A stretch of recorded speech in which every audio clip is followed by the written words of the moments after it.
మా ఈ కొరియాలో 2 days వెకేషన్లో ఫస్ట్ రోజు అంతా కూడా గంగన్లో గడిచిపోయింది కదా. మీరు ఇంతవరకు ఆ వీడియో చూడకపోయింటే మాత్రం కింద డిస్క్రిప్షన్లో ఉంది, ఒకసారి చెక్అవుట్ చేయండి.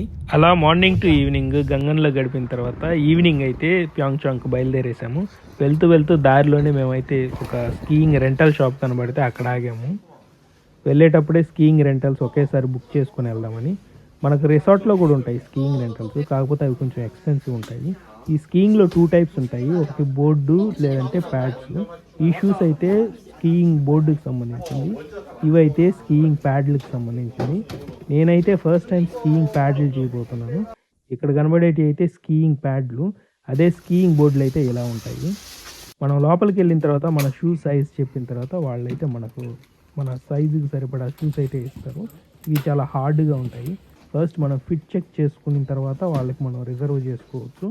అలాగే లోపలికి వెళ్ళిన తర్వాత క్లోత్ సెక్షన్ కూడా ఉంటుంది, అందులో జాకెట్ ఉంటుంది, కింద మామూలు ప్యాంటు కూడా ఉంటుంది. 2 కంబైన్డ్ ఉంటాయి, లేదంటే సపరేట్గా ఉంటాయి. మనకు నచ్చింది తీసుకోవచ్చు. అలాగే మనకు కింద పడినప్పుడు ఐస్ కదా, కొంచెం దెబ్బ తగలకుండా తలకి హెల్మెట్ కూడా తీసుకోవచ్చు. ఇదంతా రెంటల్ సెక్షన్, డిఫరెంట్ ప్రైజెస్లో ఉన్నాయి. కాస్ట్లీ వచ్చి 40,000 50,000 కొరియన్ వన్ కూడా ఉన్నాయి. ఇక చీపెస్ట్ అంటే 15,000 20,000 ఉన్నాయి. మీడియం అంటే 25,000 ఉన్నాయి, 30 ఉన్నాయి. ఇది వచ్చి ఫుల్ కంప్లీట్ సూటు, మొత్తం ప్యాంటు షర్ట్ మొత్తం ఉంటుంది. ఇది వచ్చి పైన జాకెట్ సపరేటు, కింద ప్యాంట్ సపరేటు. ఇది కాంబో. అక్కడ కనిపించే 30,000 కూడా పైన జాకెట్ కింద ప్యాంటు కలిపి. ఇలాంటి రెంటల్ షాప్లో మనకు కావాల్సిన ఐటమ్స్ అన్నీ మనం సెలెక్ట్ చేసుకోవచ్చు, లేదంటే మనకు కాంబో సెట్గా మొత్తం కూడా సెలెక్ట్ చేసుకోవచ్చు. ఇక్కడ కనబడుతున్న బ్యాగ్లు అయితే మేము మొత్తం మా ఫ్రెండ్స్ అందరం కలిసి మేము సెలెక్ట్ చేసుకున్నవి. ఇవి మనమేమి ఇక్కడ నుంచి మోసుకొని వెళ్ళాల్సిన అవసరం లేదు రిసార్ట్కి. మనకు కావాల్సినవన్నీ ఇక్కడ రిజర్వ్ చేసుకొని వెళ్ళిపోయిన తర్వాత మన స్లాట్ ఏ రోజు అయితే ఉంటుందో ఆ రోజు మార్నింగ్ ఒక 1/2 hour ముందే మనకు తీసుకొచ్చి మనకు హ్యాండ్ ఓవర్ చేసేస్తారు. వాటి మీద మన పేరు, మన సెట్కి మన పేరు రాసేసి కంప్లీట్గా డివైడ్ చేసి పెట్టేసి ఉంటారు. మేమైతే అక్కడ రిజర్వ్ చేసేసుకున్న తర్వాత మేము బుక్ చేసుకుని అయితే హోటల్కి వచ్చేసాము. హోటల్ పేరు అయితే గ్రీన్ పియా హోటల్. ఇది విత్ ఇన్ ద రెసార్ట్లోనే ఉంటుంది. ఇక్కడ ఇది ఒక్క హోటలే కాదు, చాలా ఉంటాయి. మనకు కన్వీనియంట్ ఉన్న ప్రైజెస్లో అయితే మనం తీసుకోవచ్చు. మా రూమ్ బాల్కనీలోంచి అయితే డైరెక్ట్గా స్లోపులు అయితే కనబడుతూ ఉన్నాయి, కానీ చాలా చలిగా ఉంది. ఈ రోజు నైట్ అయితే మాకు కొంచెం ఖాళీయేను. ఇక్కడ కనబడుతున్న స్లోప్ అయితే అడ్వాన్స్ స్లోప్, చాలా ఎక్కువగా ఉంది. ఇదైతే బిగినర్ స్లోప్ అనుకుంటున్నాను. మా స్కీయింగ్ అయితే యాక్చువల్గా రేపు మార్నింగ్ ఉంది, ఒకసారి చూద్దాం నైట్ స్కీయింగ్ ఎలా ఉంటుందని వచ్చాము. చాలా అంటే చాలా చలిగా ఉంది. అందులోనూ ఇది నాకు తెలిసి ఆర్టిఫిషియల్ స్నో ఉన్నట్టుంది. ఐ మీన్ స్నో పడుంది, వీళ్ళు దాన్ని ఇంకొంచెం గడ్డగట్టేటట్టు చేస్తున్నారు. ఎందుకంటే చుట్టూ మెషన్స్ పెట్టి వాటర్ స్ప్రింకిల్ చేస్తున్నారు. ఆ వాటర్ అసలు కింద పట్టమే తడువు, అది గడ్డగట్టిపోయి మంచిగా అయిపోయి చాలా నున్నగా జారిపోతుంది.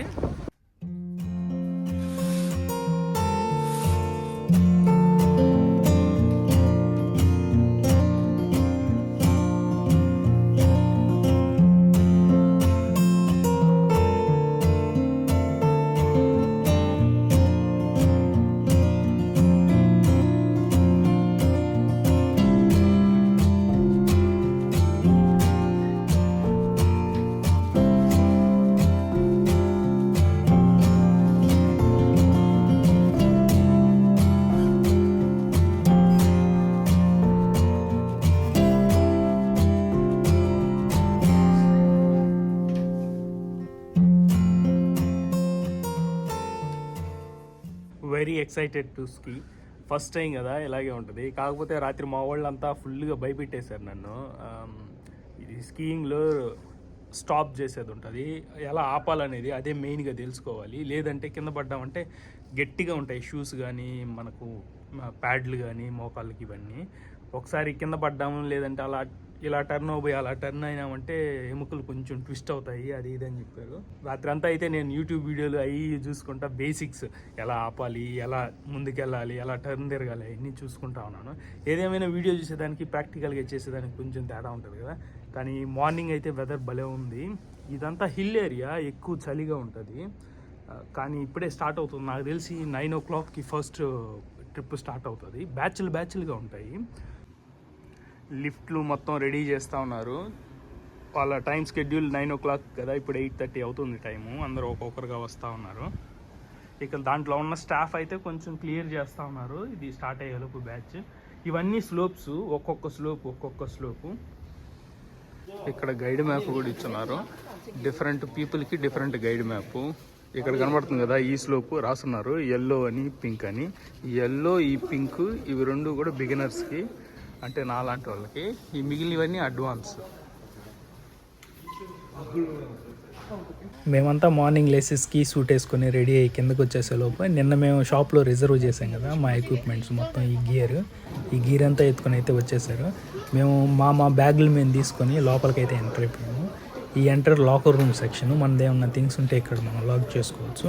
అలాగే మనం లోపల కూడా కొన్ని రెంటల్స్ ఉంటాయని చెప్పాను కదా, అది ఇక్కడేను. ఇక్కడ లోపల ఉన్న రెంటల్స్లో అయితే డే టైం అయితే ఒక ప్రైస్ ఉంది, నైట్ టైం అయితే ఒక ప్రైస్ ఉంది. చిన్నపిల్లలకి ఒక సపరేట్ ప్రైస్ ఉంది, అడల్ట్స్కి అయితే ఒక సపరేట్ ప్రైస్ ఉంది. అదే పెద్దవాళ్ళకైతే 96,000 కొరియన్ వన్, అరౌండ్ 6,000 INR వస్తుంది. అదే నైట్ అయితే 68,000 కొరియన్ వన్ పడుతుంది. ఈ స్కీయింగ్ ప్యాడ్లు, షూస్ ఇవన్నీ వేసేసుకొని మా స్కీ లిఫ్ట్ టికెట్ అయితే మేము కలెక్ట్ చేసేసుకొని కాసేపు అయితే నేను చెక్ చేస్తున్నాను ఎలా నడవాలి అంటే. ఫస్ట్ ఒక 10 minutes వరకు అలా నడుస్తూ ఉన్నాను ప్రాక్టీస్ కోసం, ఎలా గ్రిప్ పట్టుకోవాలి అంటే.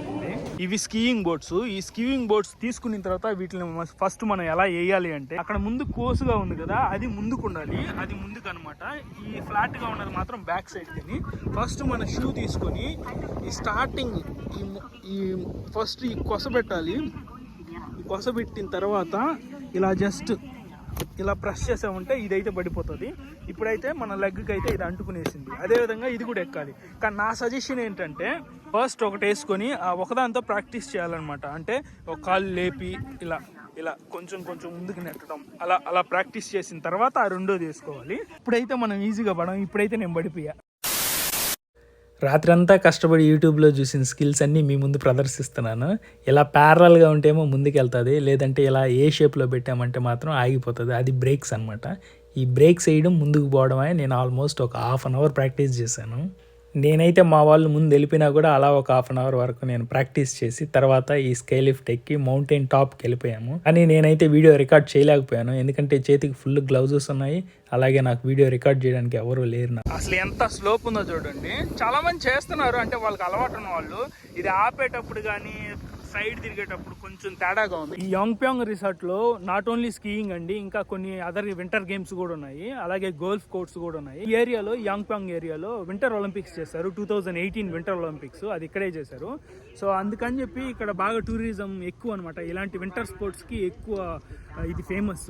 Most of the skiing resorts అన్ని కూడా ఈ జోన్ లోనే ఉంటాయి. ఇక్కడ ఈ స్లోప్స్ కూడా చాలా ఎక్కువ ఉంటాయి. అరౌండ్ 28 స్లోప్స్ ఉన్నాయి. బేసిక్ కానీ అడ్వాన్స్, ఇంటర్మీడియట్ అన్ని కలుపుకొని 28 స్లోప్స్ ఉన్నాయి.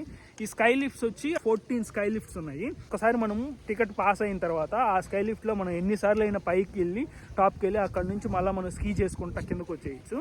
ఇక్కడ రిస్ట్రిక్షన్స్ ఏం లేవు. ఇక్కడ రిస్ట్రిక్షన్ అంటే మన స్లాట్ మాత్రమే. అదే 9 to 1 o'clock స్లాట్ మాదైతే, మార్నింగ్ స్లాట్. ఇక్కడ 2 slots ఉంటాయి. 9 to 1 ఒక స్లాట్ ఉంటుంది. ఇక 1 to 5 యాక్చువల్లీ 3 slots. 1 to 5 ఒక స్లాట్ ఉంటుంది.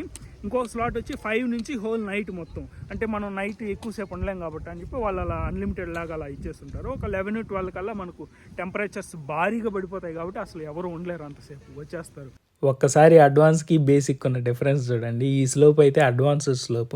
ఎంత స్లోప్గా ఉందో చూడండి. అక్కడ స్కీయింగ్ చేయాలంటే మనకు చాలా ప్రాక్టీస్ ఉండాలి. ఆల్మోస్ట్ మనం ప్రొఫెషనల్ అయి ఉండాలి, లేకపోతే అలాంటి చోట అంత స్లోప్లో మనం స్కీ చేయలేము. నాకు ఈ బేసిక్కే ఎక్కువ స్లోప్ అని ఫీల్ వచ్చింది ఫస్ట్ టైం చేస్తున్నాను కాబట్టి. నేను అలా స్కీ చేసుకుంటూ వస్తూ ఉంటే నా ముందైతే ఒక అమ్మాయి కింద పడిపోయింది. ఆమెకైతే హెల్ప్ చేస్తూ వేరే వాళ్ళు లేపుతున్నారు. నేను అలా అయితే ఎన్నిసార్లు కింద పడ్డానంటే, బట్ నాకైతే నా ఫ్రెండ్స్ వీళ్ళందరూ నాకన్నా ముందు వెళ్ళిపోయి వాళ్ళు ఎక్కడున్నారో కూడా తెలియదు. వన్స్ స్కీయింగ్ స్టార్ట్ అయిన తర్వాత వాళ్ళు ఎక్కడున్నారో నేను ఎక్కడున్నానో అసలు ఎవరమో కూడా తెలియలేదు. నేనైతే స్కీయింగ్ ఎంతసేపు చేశానో దానికన్నా 2 times ఎక్కువగా వాళ్ళని వెతకడంలోనే నా టైం అంతా స్పెండ్ చేశాను. ఎవరైనా కనబడితే వీడియో తీపించుకుందాం అనుకుంటే ఒక్కడ కూడా కనబడలేదు నాకు. అట్ లాస్ట్ చాలాసేపు తర్వాత ఒక్కడ కనబడ్డాడు. అరే నాకు వీడియో తీరా అని చెప్పి వాడి చేతి కెమెరా ఇచ్చానో లేదో కింద పడిపోయాను. నేను ఆ స్లోప్ స్టార్టింగ్ నుంచి ఈ మధ్యలోకి వచ్చేంత వరకు ఆల్మోస్ట్ ఒక 20 times అయితే కింద పడిపోయి ఉంటాను. అలా కొన్ని 10 సార్లు కింద పడిన తర్వాత అయితే లాస్ట్కి నేనైతే స్కీ చేయగలిగాను. నాకైతే చాలా అంటే చాలా ఎక్సైట్మెంట్గా ఉండింది చేసేటప్పుడు. బట్ నేనైతే ఫుల్ టర్న్స్ ఇవ్వలేకపోయాను, కానీ బేసిక్ స్కీ మాత్రం చేయగలిగాను.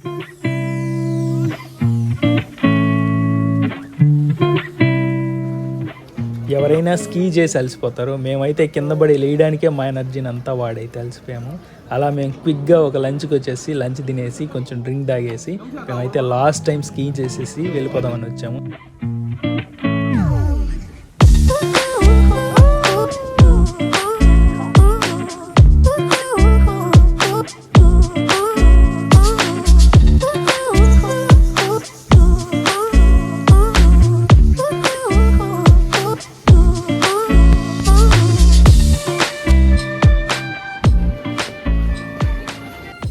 సో ఈరోజు స్కీయింగ్ అయితే అలా అయిపోయింది. ఇక మేము రిటర్న్ అయిపోతున్నాము. ఇది almost once in year or once a lifetime కూడా ఈ స్కీయింగ్ అనేది. అంటే పర్టికులర్లీ మనం సౌత్ ఇండియా ఉండేవాళ్ళము, ఎప్పుడో రేర్గా కూడా వెళ్తాం కదా. అందుకని మా వాళ్ళు ఇక్కడికి వెళ్దామని అన్నప్పుడే నేను అసలు మిస్ చేసుకోకూడదు అని అనుకున్నాను. సో అందుకనే వచ్చాను, వీడియో తీశాను. ఐ హోప్ నేను బాగా ఎంజాయ్ చేశాను. యాక్చువల్గా మీరు కూడా ఈ వీడియో చూసి ఎంజాయ్ చేస్తుంటారు అనుకుంటా. మీకు కానీ ఈ వీడియో నచ్చినట్లయితే లైక్ చేయండి. మీకేమనిపించిందో కింద కమెంట్ చేయండి. మీరు కానీ కొత్తగా మన ఛానల్కి వస్తున్నట్లయితే please subscribe to Yuvan Joel Korea vlogs for more Korea content.